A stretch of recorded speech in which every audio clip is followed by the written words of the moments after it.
4, 3, 2, 1, go! Kultivasi Dewi. Bab 341. Arte.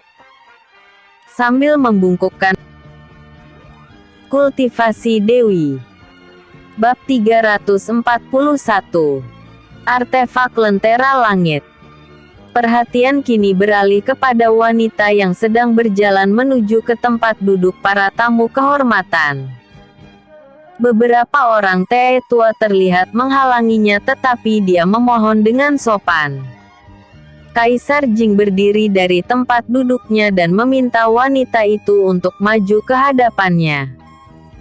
Dalam hati dia bertanya-tanya sebenarnya apa yang terjadi pada wanita itu.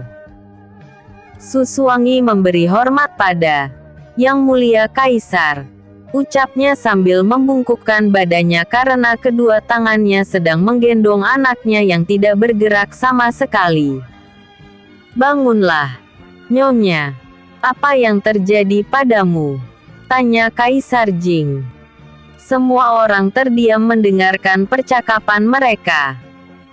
Tidak ada yang berani bersuara hingga membuat suasana menjadi hening saat keduanya terdiam. Suswangi duduk di lantai sambil memangku anaknya. Dia tidak sanggup menggendongnya terlalu lama mengingat tubuhnya sudah besar. Saat ini putranya itu sudah berusia sekitar 8 tahun. Sebagai seorang kaisar tentu Anda sangat bijak untuk memutuskan sebuah masalah.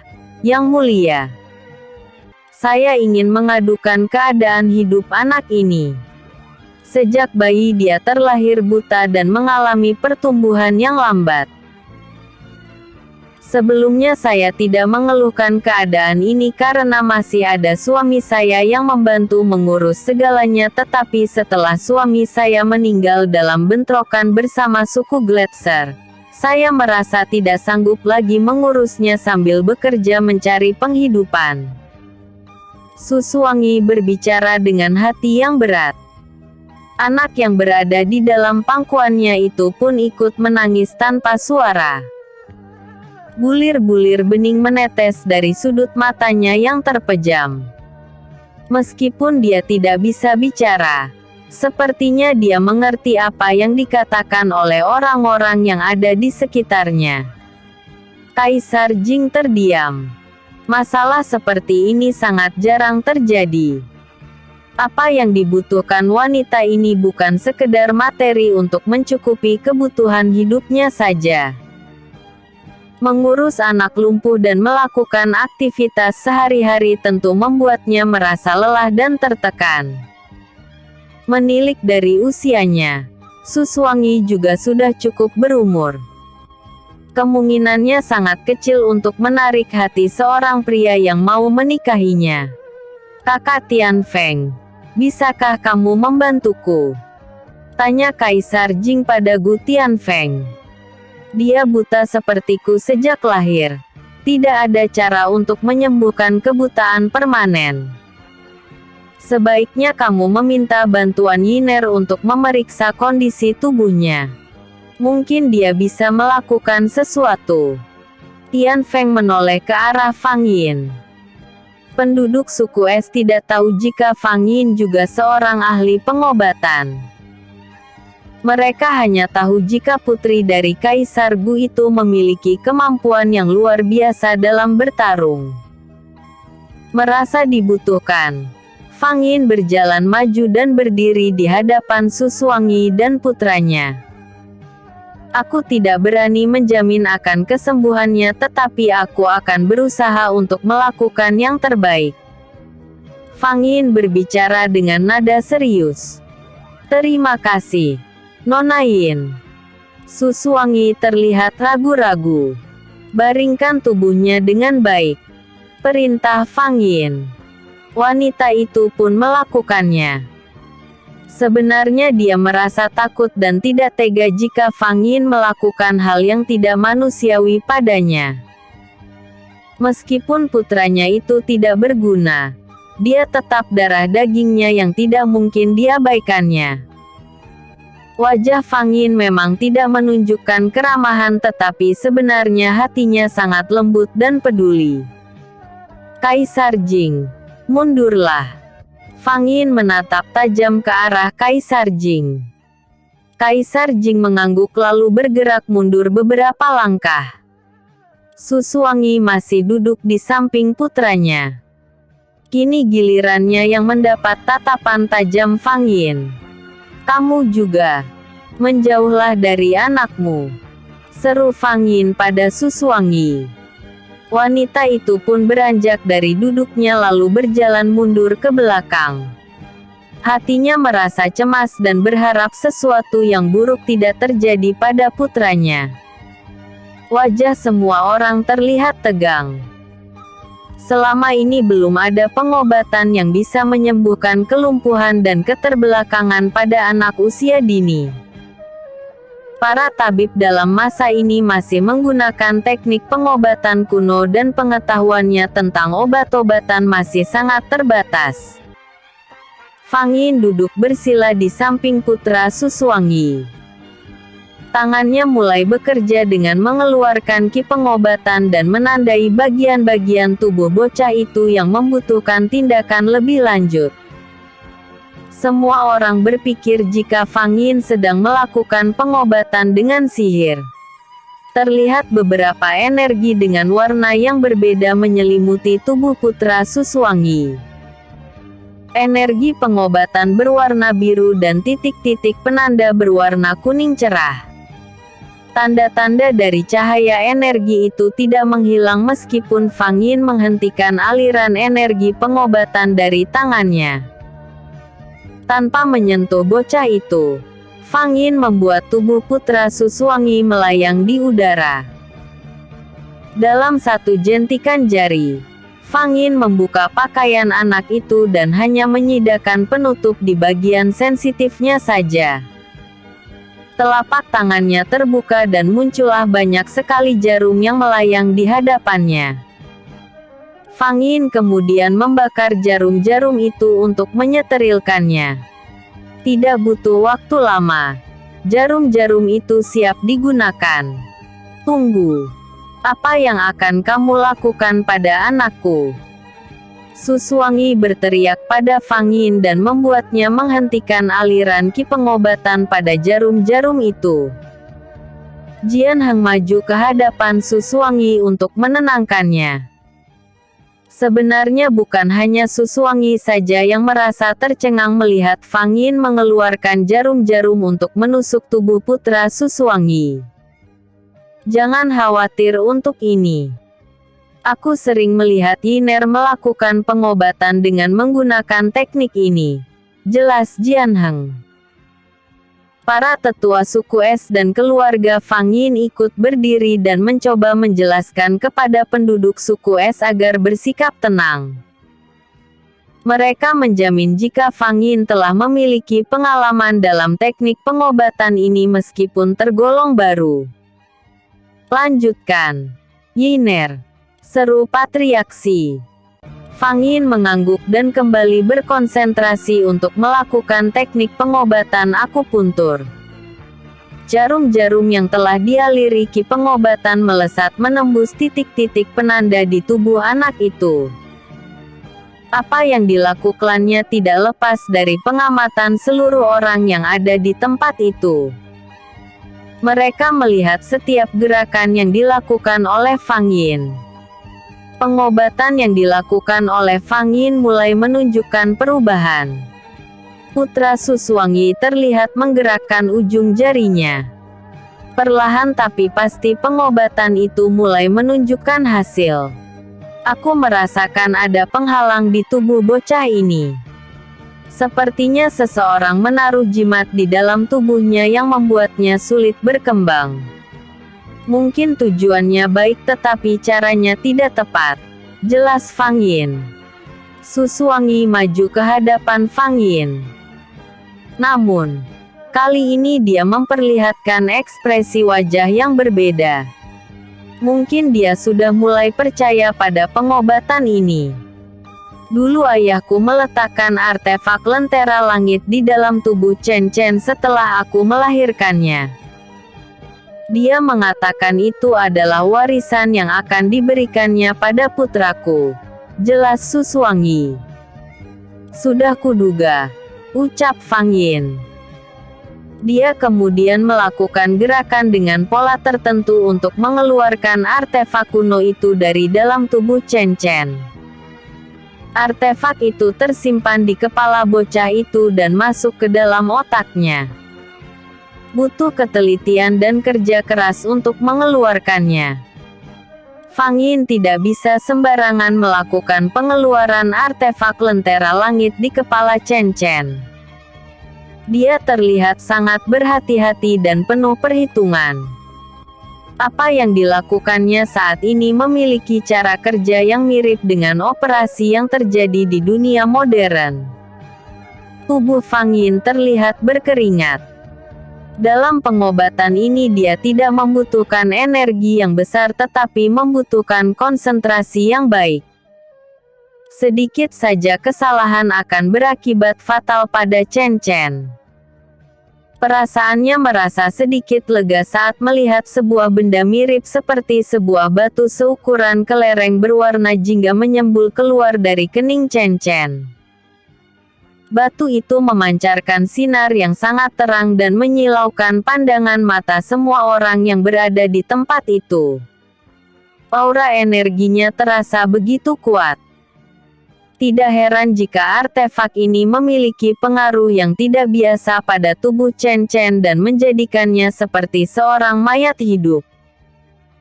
Jiwanya mampu hidup dengan normal di dalam alam bawah sadarnya dan melakukan semua yang tercantum dalam artefak lentera langit. Namun, fisiknya tidak mampu mengimbanginya karena keberadaan artefak di kepalanya menghambat kerja otak untuk mengatur tubuhnya. Fang Yin membiarkan artefak lentera langit berputar-putar di atas tubuh Chen Chen agar energi di dalamnya terserap ke dalam tubuhnya. Artefak lentera langit dan tubuh Chen Chen memiliki keterikatan sehingga bisa membantu pemulihannya dengan cepat. Suswangi tidak berani berharap lebih. Melihat Chen Chen bisa melakukan hal normal saja akan membuatnya sangat gembira. Bersambung. Bab 342. Kemampuan Chen Chen. Tubuh Chen Chen terlihat sangat dengan nafas yang teratur.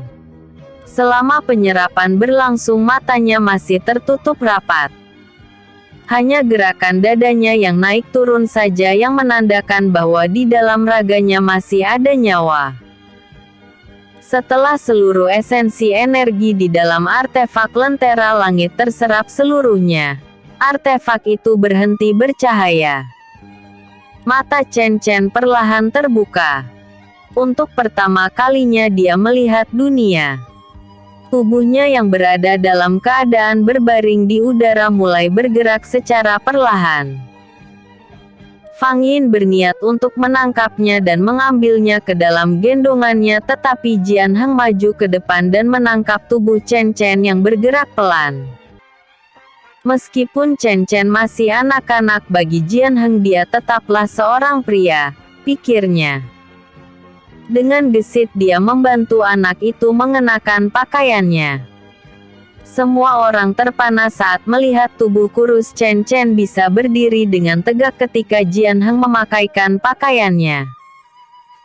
Suswangi menangis bahagia melihat keadaan putranya yang telah berhasil disembuhkan oleh Fang Yin. Dia berjalan perlahan mendekatinya lalu berlutut untuk menyamakan tinggi badan mereka. Artefak lentera langit masih melayang di udara. Fang Yin mengambilnya lalu memberikannya pada Chen Chen. Bocah itu seperti sudah sangat mengenali benda itu dan segera menerimanya. Terima kasih, ucapnya untuk yang pertama kalinya diikuti oleh senyuman yang juga baru pertama kali terlihat di wajahnya. Apa yang dilakukan oleh Chen Chen membuat ibunya merasa syok.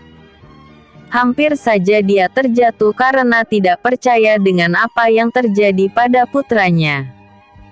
Dia yang pantas untuk mendapatkan ucapan itu untuk yang pertama kalinya. Fang Yin menunjuk ke arah Susuangyi. Chen Chen mengikuti kemana tangan Fang Yin menunjuk dan menatap ibunya tanpa kata. Dia memutar tubuhnya menghadap Susuangyi lalu memeluknya. Mengharukan. Setelah 8 tahun menjadi anak yang lumpuh, Chen Chen kini terlihat sangat sehat. Semua orang yang berada di sana menitikkan air mata melihat kejadian ini. Hingga beberapa saat Susuangyi dan putranya larut dalam tangisan harunya. Sampai Chen Chen melepaskan pelukannya dan berbicara. "Terima kasih, Ibu. Aku sangat menyayangimu." Chen Chen bisa berbicara dengan lancar. Semua orang tercengang. Ternyata selama ini artefak lentera langitlah yang membuatnya tak berdaya. Chen Chen menjadi anak lumpuh yang tidak bisa melakukan apapun. Jadi dia tidak buta. Dia juga tidak bisu. Wah, tampan sekali dia. Sungguh ini keajaiban.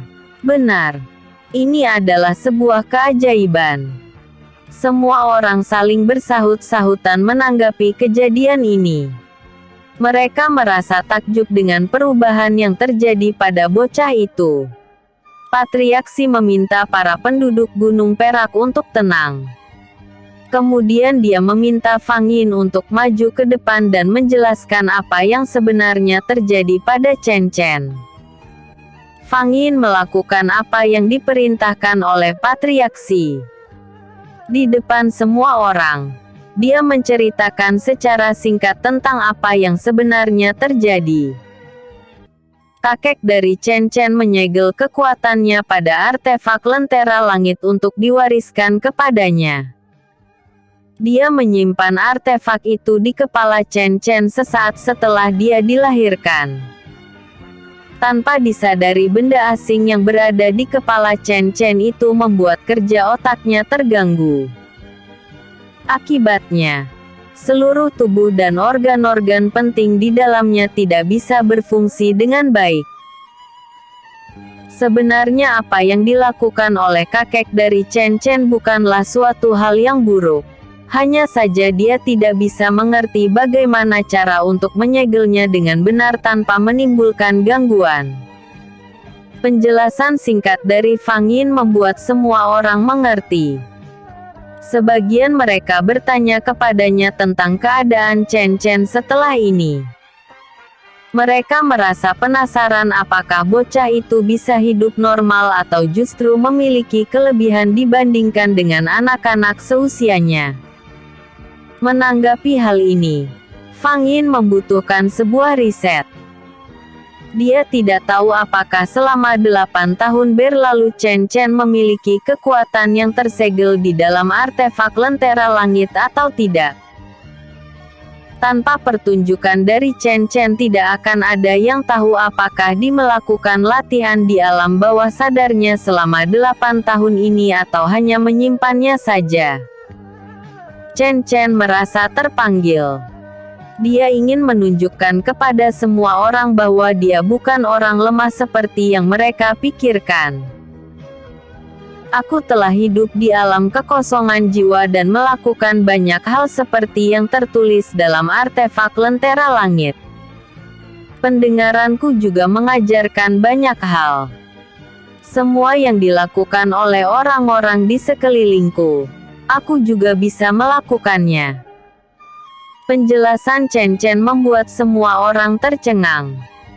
Mereka terjebak antara rasa percaya dan tidak percaya sebelum melihat bukti yang nyata. Chen Chen maju ke depan di tempat yang sedikit lapang. Kaki dan tangannya melakukan sikap kuda-kuda seperti akan melakukan pertarungan. Tangannya melakukan gerakan dengan pola tertentu yang hanya diketahui olehnya. Gerakan ringan tetapi menimbulkan efek yang menggetarkan tempat di sekitarnya. Aura energi menyelimuti tubuh Chen Chen dan membuatnya terlihat bercahaya jingga. Keduanya tangannya bergerak ke samping dengan posisi setengah menyamping. Ki dengan warna yang sama berkobar di telapak tangannya. Chen Chen menyatukan kedua energi di telapak tangannya itu lalu mengarahkannya ke langit. Cahaya berwarna jingga memancar ke langit menembus hingga batas yang tidak terlihat. Langit yang cerah di sore itu tiba-tiba menurunkan salju yang lebat.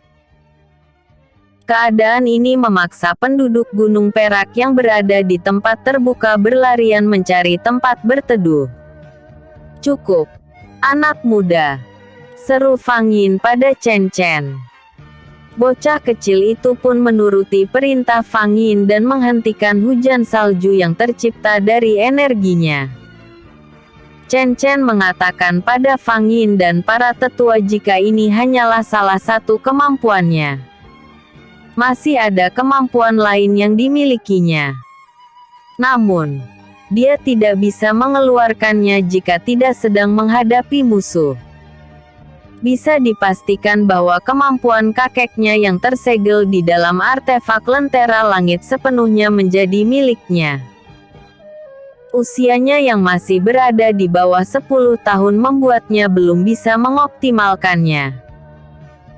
Chen Chen meminta Patriaksi untuk memberikannya seorang guru pembimbing. Chen Chen berjanji akan menjadi orang yang paling berbakti pada suku es. Sebagai pengganti ayah dan kakeknya, di masa mendatang dirinya harus menjadi orang yang mampu melindungi desanya itu dengan baik. Suswangi menatap bangga pada putranya. Setelah ini dia bisa bekerja dengan tenang untuk mencari penghidupan untuk mereka berdua. Lahan pertanian yang terbengkalai setelah kematian suaminya bisa dia tanami lagi.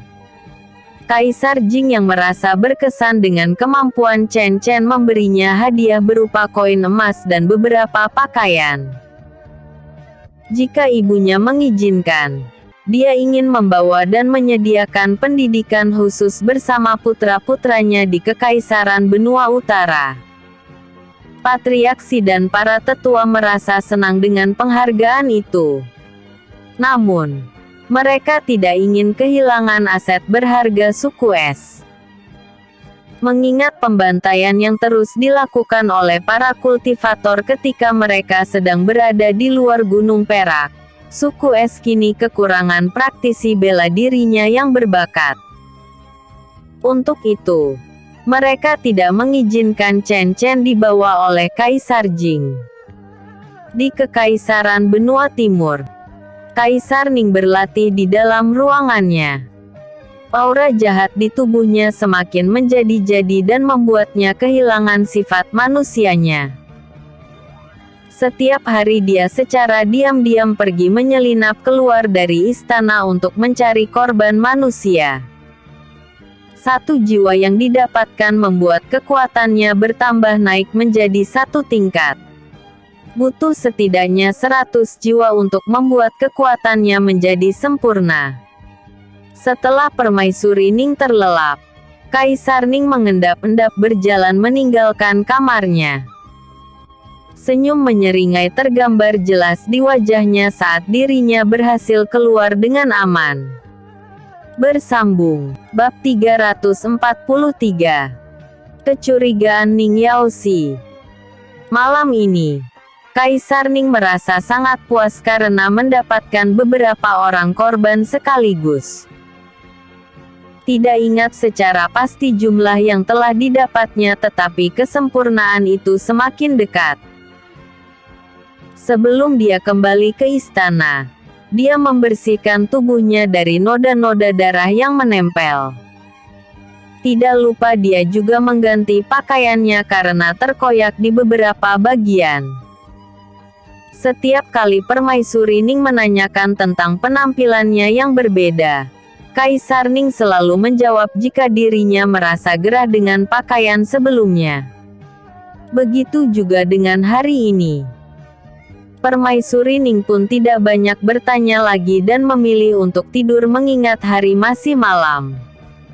Pagi hari di Istana Kekaisaran Benua Timur, Ning Yaoxi datang tergesa menuju ke istana ayahnya. Dirinya mendapat beberapa laporan dari beberapa pemimpin di daerah yang menyatakan tentang kematian misterius beberapa penduduknya. Tidak ada yang mengetahuinya penyebab kematian mereka. Rata-rata korbannya memiliki luka cakar dan sebagian lain tubuh mereka terbakar. Ning Yaoxi datang ke hadapan ayahnya yang sedang duduk bersantai di sebuah bangku yang menghadap ke taman. Tidak ada siapapun di sana selain dua orang dayang yang menemaninya minum. "Selamat pagi, Ayah," sapa Ning Yaoxi sambil menyatukan kedua tangannya memberi hormat. "Kesejahteraan selalu menyertaimu." Kaisar Ning membalasnya dengan kalimat kebaikan. "Ada apa pagi-pagi mendatangiku? Bukankah setelah ini kita akan bertemu di rapat istana?" Kaisar Ning menatap heran putranya yang terlihat sangat cemas. "Aku tidak ingin membuat heboh ruang rapat dengan kabar yang aku bawa, Ayah. Sebelum aku menemukan pelakunya, aku tidak ingin mengatakannya kepada siapapun selain Ayah," jelasnya. Perkataan Ning Yaoxi membuat Kaisar Ning semakin tidak mengerti. Menurutnya putranya itu terlalu berbelit dengan ceritanya. Sadar akan tatapan tidak sabar ayahnya, Ning Yaoxi segera mengatakan maksud dan tujuannya. Beberapa penduduk yang tinggal tidak jauh dari istana mati secara mengenaskan. "Ayah, aku ingin meminta pendapatmu tentang bagaimana cara mengatasinya. Haruskah aku dan Sener pergi langsung untuk memeriksa kejadian ini?" tanya Ning Yaoxi. Sebenarnya Kaisar Ning terkejut dengan berita ini. Namun, dia berusaha bersikap biasa dan menghadapi putranya itu dengan tenang.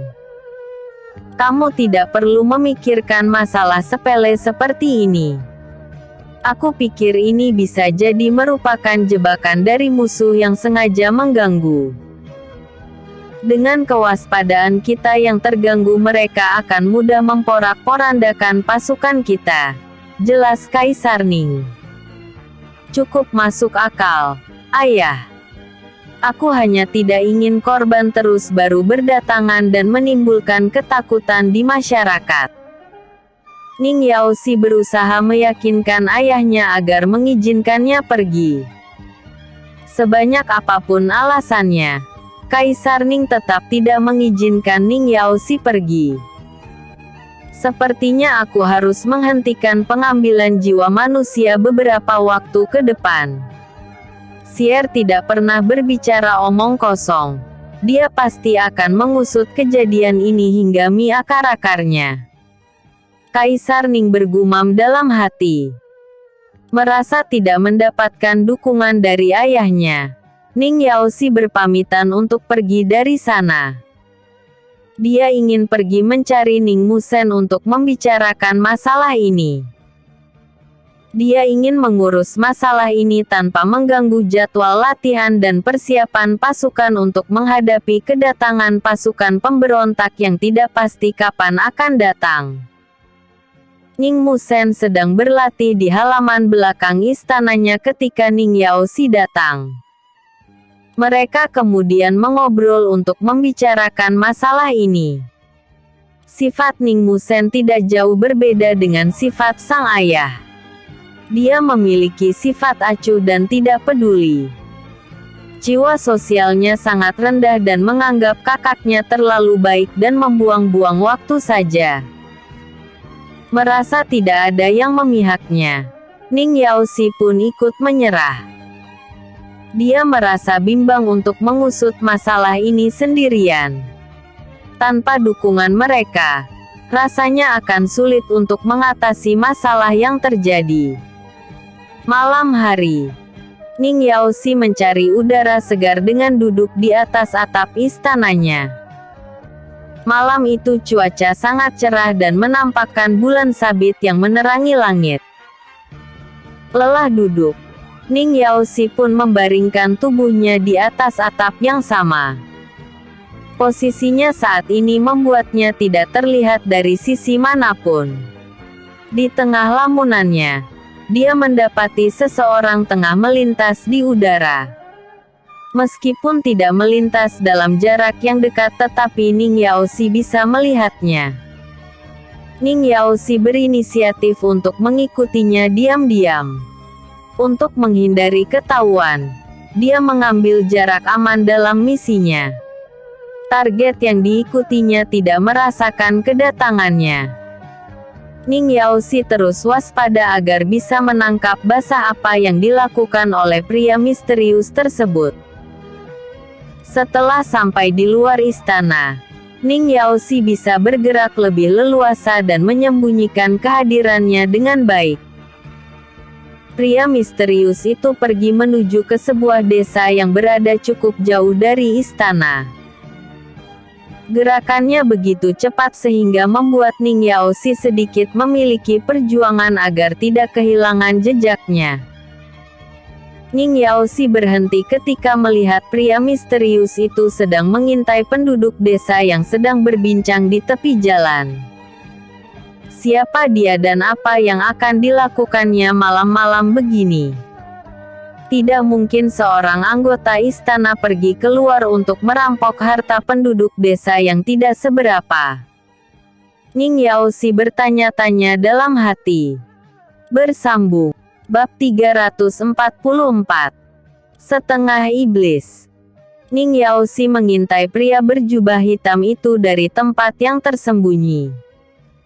Kemampuannya untuk menyembunyikan hawa kehadirannya membuat posisinya aman. Pria jubah hitam tidak menyadari jika dirinya sedang diawasi. Malam yang gelap membuat Ning Yaoxi kesulitan untuk melihat dengan jelas dari kejauhan. Dia bergerak mendekat dengan tetap waspada dan berhenti pada jarak aman. Siapakah orang itu? Jika dilihat dari gerakannya, dia adalah seorang kultivator tingkat atas. Aku merasa heran apa tujuannya pergi ke desa terpencil seperti ini. Ning Yaoxi terdiam sebentar lalu lanjut berpikir. Atau jangan-jangan dia adalah dalang di balik pembunuhan massal yang terjadi akhir-akhir ini. Namun, rasanya ini tidak mungkin. Pria misterius yang diawasi Ning Yaoxi mulai bergerak. Dia menyelinap dari satu tempat ke tempat yang lain dengan hati-hati. Penduduk yang sedang duduk bersantai tidak menyadari jika mereka sedang dalam bahaya. Mereka tetap mengobrol hingga sebuah pisau terbang menancap di kening salah satu dari mereka. Menyadari akan adanya bahaya yang mengintai, mereka segera berdiri dan memasang kuda-kuda. Wajah mereka terlihat pucat mengingat musuh yang tidak terlihat belum diketahui di mana keberadaannya. Tubuh mayat penduduk yang mati terangkat ke atas lalu keluarlah sebuah cahaya bersinar dari dalam tubuhnya. Cahaya itu dikenal sebagai kekuatan jiwa. Seseorang muncul dari kegelapan lalu bergerak cepat untuk mengambil kekuatan jiwa itu dan menelannya. Penduduk yang masih tersisa merasa ngeri saat melihat kejadian yang terjadi di depan matanya. Memakan kekuatan jiwa manusia adalah perilaku yang biasa dilakukan oleh para iblis dan siluman jahat. Para penduduk bergerak mundur. Mereka menyadari jika mereka tidak mungkin bisa melawan pria misterius itu. Penduduk di desa ini tidak memiliki kemampuan bela diri yang cukup. Selama ini mereka hidup dengan damai. Tempat tinggal mereka yang terpencil membuat wilayah ini jarang disatroni oleh pengacau atau bandit. Kalian tidak bisa lari dariku. Kecepatan lariku seperti hembusan angin. Menangkap kalian sekaligus bukanlah hal yang sulit untukku. Pria misterius itu terkekeh ringan dengan wajahnya yang memperlihatkan kegembiraannya. Penduduk desa bergerak cepat untuk pergi. Mereka berlarian meninggalkan tempat itu untuk menyelamatkan diri mereka. Pria misterius menyerang mereka dari belakang dengan lemparan ki dan kekuatan jiwa. Gerakan yang begitu cepat membuat Ning Yaoxi tidak bisa melihat kejadiannya seperti apa. Seluruh penduduk desa yang ada di jalan itu mati bergelimpangan di tanah. Pria misterius itu mengambil kekuatan jiwa milik mereka. Dalam sekejap seluruh kekuatan jiwa dari penduduk yang mati terbunuh telah berpindah ke tubuhnya. Cahaya kekuatan menyelimuti tubuhnya. Sejenak dia terbawa suasana kegembiraannya dan tertawa mengerikan. Suara tawanya menggema dalam kegelapan malam dan membuat merinding bagi siapapun yang mendengarnya. Aku seperti mengenali tawa ini. Ning Yaoxi terperanjat mendengar tawa ayahnya. Pria misterius itu melompat ke udara lalu pergi dari hadapannya. Sebelum benar-benar menjauh dan menghilang dari pandangan, Ning Yaoxi bergerak cepat mengikutinya.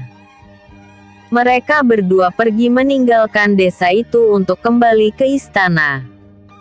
Ning Yaoxi tidak peduli lagi jika orang itu tahu bahwa dirinya sedang mengikutinya. Pria misterius itu menghentikan langkahnya dan mengedarkan pandangannya ke sekeliling. Dia merasa ada orang yang sedang mengikutinya. Tangan kanannya mengeluarkan ki dan bola-bola energi yang siap untuk dilepaskan. Pria itu melemparkan bola-bola energi ke tempat-tempat yang dinilai berpeluang untuk sembunyi. Tidak ada gunanya Ning Yaoxi bersembunyi. Dia segera melompat keluar dari persembunyiannya untuk menyambut serangan demi serangan yang menyongsong. Pertarungan sengit pun tidak bisa terhindarkan lagi. Ning Yaoxi bergerak lincah melawan pria di hadapannya. Beberapa teknik serangan baru telah berhasil dikuasainya. Teknik ini didapatkannya dari latihan yang dia lakukan bersama ayahnya beberapa hari ini. Mereka melakukan pergerakan yang sama. Awalnya Ning Yaoxi hanya menduga-duga saja, tetapi saat melakukan serangan dalam tempo yang cepat, gerakan yang mereka lakukan semakin cepat dan dinamis.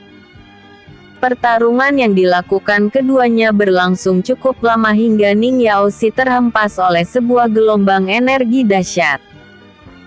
Tubuhnya terpelanting ke udara dengan sekuat tenaga. Dia berusaha untuk tetap berdiri dengan tegak. Gelombang itu terus datang dan memaksanya untuk melawan. Ning Yaoxi mengumpulkan seluruh kemampuannya untuk membalas serangan pria misterius. Usaha yang dilakukan olehnya sedikit membuahkan hasil. Pria misterius menatapnya aneh lalu berjalan menghampirinya. Tanpa menurunkan kewaspadaannya, Ning Yaoxi mengawasi gerak-gerik pria itu. Setelah sampai di hadapan Ning Yaoxi, pria itu membuka penutup kepalanya dan menunjukkan wajahnya kepadanya. Mata Ning Yaoxi terbelalak saat melihat siapa pria misterius itu. Hampir saja dia berteriak karena terkejut. Namun, urung dilakukannya mengingat mereka berada di tempat asing. Dengan penampilannya saat ini, tidak akan ada yang mengenali siapa mereka. Ayah, pekik Ning Yaoxi pelan. Bersambung. Bab 345. Bukit Pengasingan. Kaisar Ning berjalan mendekati Ning Yaoxi lalu berjalan mengelilinginya tanpa mengatakan apapun. Dia mengelilingi Ning Yaoxi hingga beberapa kali dengan langkah yang pelan. Ning Yaoxi merasa ada yang aneh dengan sikap ayahnya.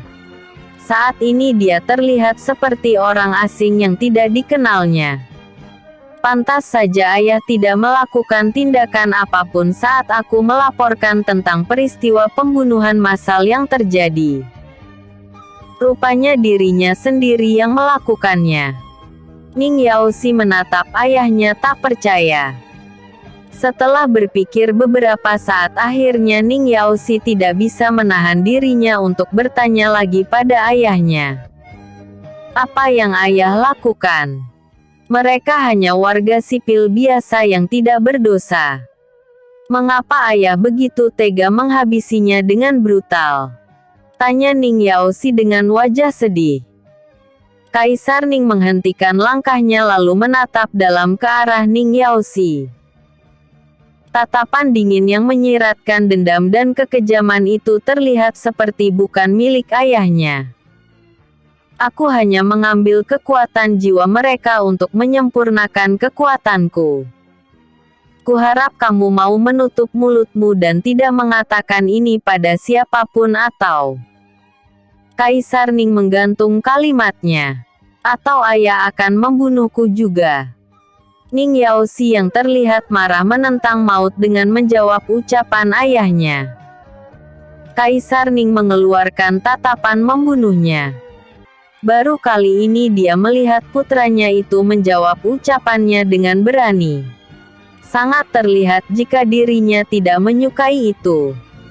Tangan Kaisar Ning bergerak dengan cepat dan meraih leher Ning Yaoxi.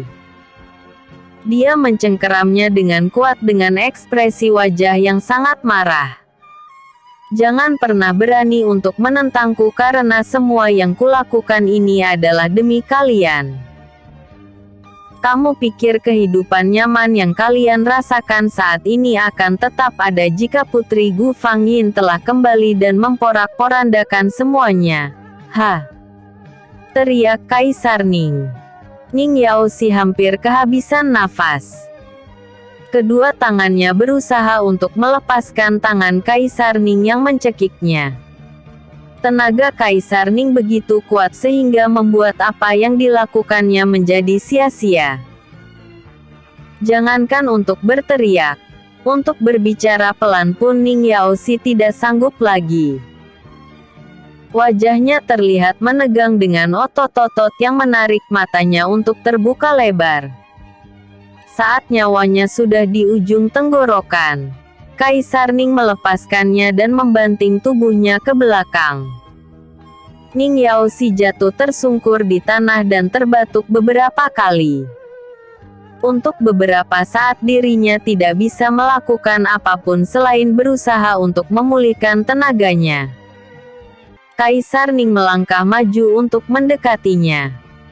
Wajahnya yang dingin dan tenang mengandung sejuta misteri yang tidak bisa ditebak oleh siapapun.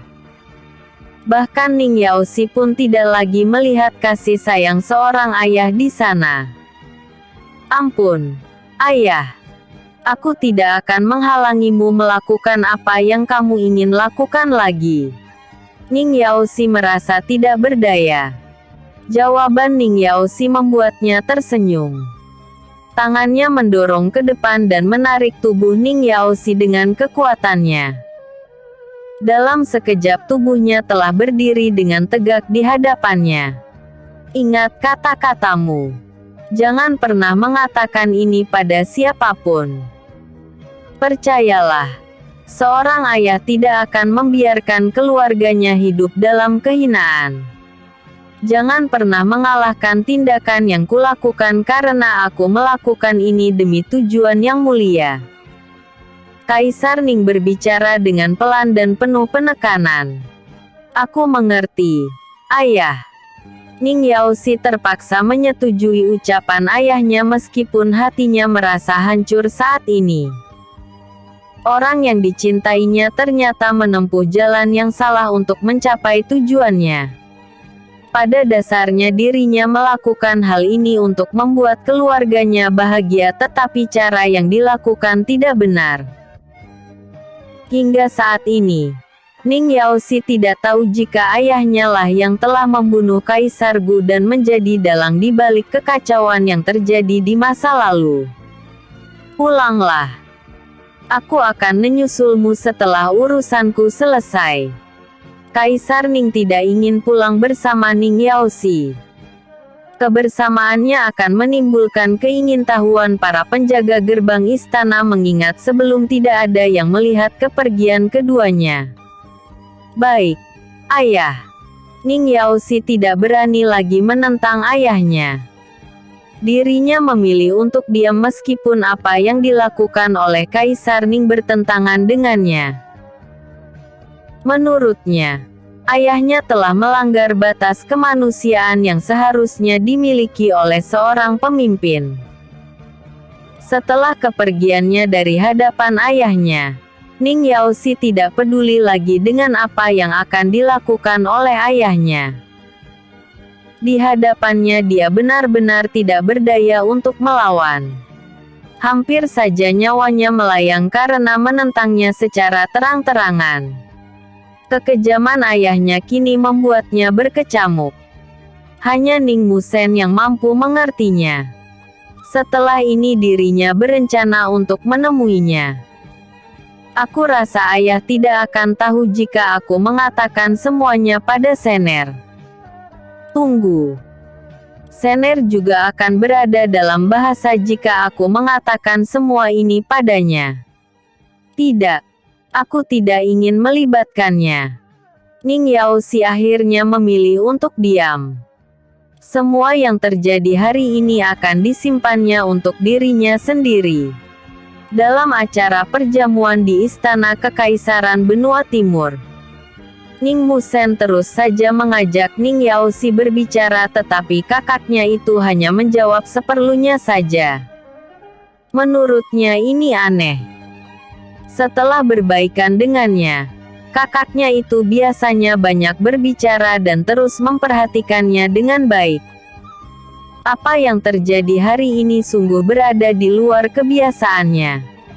Ning Yaoxi terlihat lebih banyak diam dan senang menyendiri. Merasa ada yang tidak beres dengan kakaknya itu, Ning Musen berjalan mendekatinya ketika dirinya telah selesai dengan makanannya. Kaksi, apa yang terjadi padamu? Aku tahu putus cinta itu sulit tapi hidup harus terus berlanjut. Kakak masih bisa mendapatkan seorang putri yang lebih cantik darinya. Ning Musen berpikir jika kakaknya bersedih karena patah hati. Beberapa hari yang lalu putri dari negara bagian yang menjadi incarannya telah dinikahkan dengan pangeran dari negara bagian yang lainnya. Meskipun sebenarnya bukan masalah ini yang membuatnya bersedih tetapi Ning Yaoxi mengangguk dan tersenyum seolah-olah itulah masalahnya. Ning Musen meletakkan tangannya di bahu Ning Yaoxi dan menepuknya dengan lembut sebagai ungkapan dukungan untuknya. Seorang pria memang terlihat kaku saat menghibur orang lain. Namun, perhatian kecil seperti ini terasa berarti bagi seseorang yang sedang tidak baik-baik saja. Terima kasih, Sener. Aku sudah merasa lebih baik. Di masa mendatang, aku pasti memiliki seorang pendamping dengan sosok yang sempurna. Aku mengharapkan seorang wanita yang kuat dan tegas. Terbayang wajah Fang Yin karena sosok wanita sempurna yang dia maksud adalah dirinya. Ning Yaoxi tidak tahan dengan kemunafikan ayahnya. Dia segera pergi dari ruang perjamuan setelah menikmati makan malamnya. Semua orang berpikiran sama dengan Ning Musen di mana dia terlihat murung karena sedang patah hati. Di dalam kamarnya, Ning Yaoxi terlihat sangat gelisah. Sejak kemarin dirinya belum bisa tertidur dengan nyenyak. Rasanya sangat sulit baginya untuk membela ayahnya dan memihak Fang Yin tetapi semua ini harus terjadi karena hubungan darah di antara keduanya. Kondisi yang dihadapi oleh Ning Yaoxi sebenarnya hampir mirip dengan yang dialami oleh Ning Musen. Mereka sama-sama tidak yakin untuk melawan Fang Yin. Bagi keduanya Fang Yin adalah cinta pertama mereka. Rasanya aku akan sulit untuk melawan Putri Gu, tapi aku juga tidak mungkin untuk meninggalkan ayah. Aku benar-benar berdiri di tengah dua kubu yang sama-sama berat. Ning Yaoxi tampak bimbang. Menurunnya semangat Ning Yaoxi membuat latihan yang dilakukan oleh pasukannya ikut menurun. Pasukan yang baru direkrut berlatih menurut keinginan mereka sendiri karena para panglima sibuk mempersiapkan pasukan pilihan yang akan ditempatkan di garis depan. Seharusnya Ning Yaoxi bisa menangani ini, tetapi rasa tidak percaya pada ayahnya membuatnya enggan. Hatinya masih bimbang dan belum tergerak untuk kembali bersemangat. Di jajaran pasukan baru ada yang memiliki sifat sombong yang suka mengatur yang lainnya. Ning Yaoxi menatapnya sinis sambil tersenyum getir. Tanpa strategi kemiliteran yang matang, mereka hanya akan menjadi sekumpulan sampah di medan perang. Sepertinya aku harus bangkit dan membantu mereka untuk bertahan hidup. Aku harus melakukannya demi kemanusiaan. Bukan demi ayah atau demi ambisi gilanya yang ingin terus berkuasa.